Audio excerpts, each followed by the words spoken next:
So the last section we talked about the iris and how that controls how much light comes through the lens. And the next step that the light interacts with is the shutter. And what the shutter does is it allows light to actually hit your sensor. Because as you're looking through your viewfinder, you're seeing the light coming through the lens. You're seeing how much light there is. But it's the shutter that says how long that light will hit your sensor and expose to get an image. So you might have heard the term shutter speed, and what that is the number given to how quickly the shutter is actually moving. So let's say you're shooting at 1/8 a second. That's pretty fast, right? The shutter is moving up and down. But in terms of a camera, that's actually really slow. And if you're holding it handheld, you might not get a clean image. On the other hand, it's more typical to shoot closer to 1/250th of a second, 1/4000th of a second. And that's literally the shutter moving up and down that quick.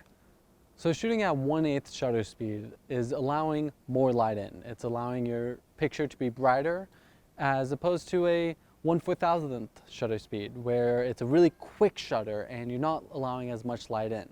The other factor with this though is that as you slow down your shutter, it's possible that you'll start to get blurry images. Typically, if you're handheld, going under 1/60th of a second, your hands, it's hard to keep it steady, and you'll start to get blurred images at 1/30th or below that even.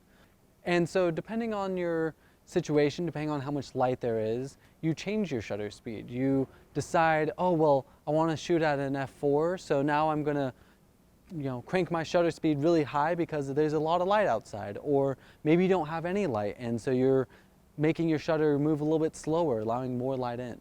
It's really important that you test, that you take a few practice shots and see what you're capable of doing. Personally, I always like shooting at 1/100th. I think that's really safe. Even if something's moving quickly, it will be crisp and clean and not blurry.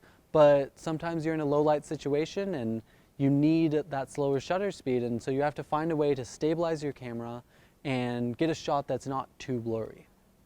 This isn't to say that you shouldn't use slow shutter speeds. There's a lot of ways that you can use it creatively and actually get some really cool effects with it. One of my favorites is seeing the car lights at night. You have these long streaks of light moving across the freeway, and this is all done with a slow shutter speed.